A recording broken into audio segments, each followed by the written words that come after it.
Assalamualaikum warahmatullahi wabarakatuh.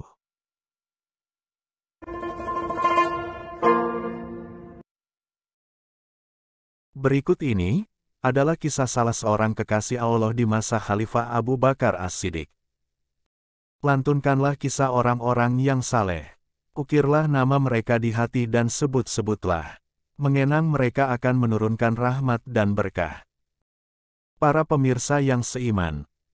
Setelah Nabi wafat, sebagian penduduk Bahrain murtad dan memberontak sebagaimana sebagian suku Arab lainnya. Maka Abu Bakar As-Siddiq yang pada saat itu menjadi khalifah, menunjuk Al-Ala bin Hadrami sebagai panglima pasukan tentara untuk memerangi kaum murtad Bahrain. Akhirnya, pada suatu hari Al-Ala dan pasukannya berangkat menuju Bahrain. Perang pun berkecamuk, dan akhirnya Al-Ala dan pasukannya dapat memenangkan pertempuran tersebut. Akan tetapi, sebagian musuh melarikan diri dan kabur menyeberang laut dengan kapal-kapal ke Pulau Daren.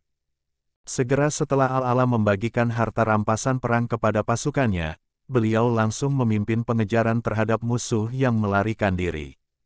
Riwayat sejarah mencatat, bahwa ketika Al-Ala dan pasukannya tiba di sebuah pantai, untuk menaiki kapal-kapal, ia melihat pasukan musuh sudah sangat jauh. Kapal-kapal tak dapat mengejar mereka, sehingga mereka akan lolos.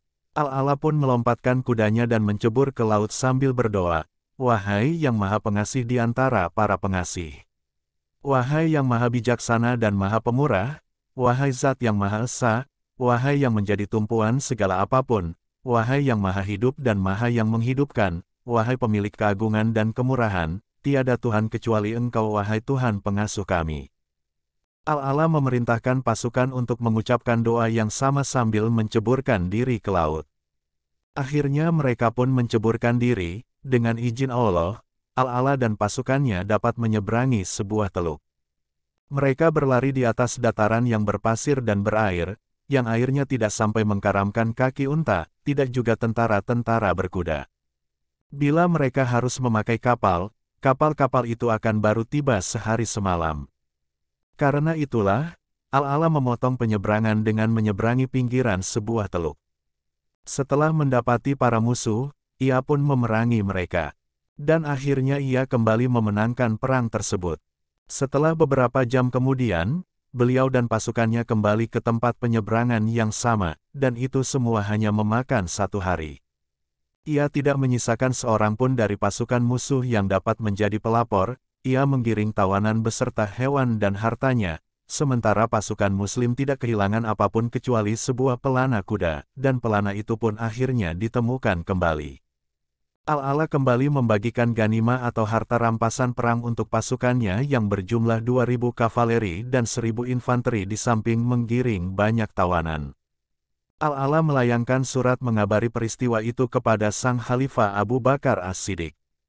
Abu Bakar pun membalas surat dan menghaturkan syukur kepada Al-Ala atas kiprahnya.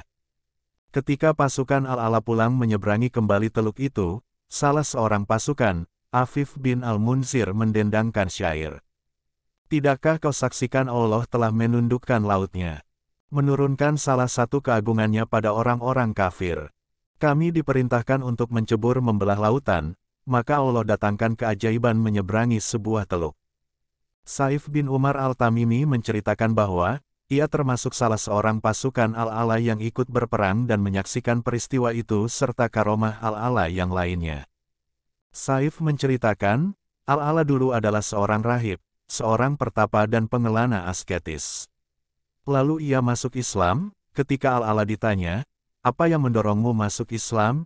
Ia menjawab, "Aku takut bila aku tidak masuk Islam, Allah akan mengubahku menjadi hewan." Al-Ala takut ketika ia wafat, ruhnya akan menjelma menjadi hewan sesuai dengan kepercayaannya sebelum masuk Islam. Dan Al-Ala berkata, "Telah aku saksikan ayat-ayat kebenaran Islam itu sendiri." Sekian. Wassalamualaikum warahmatullahi wabarakatuh.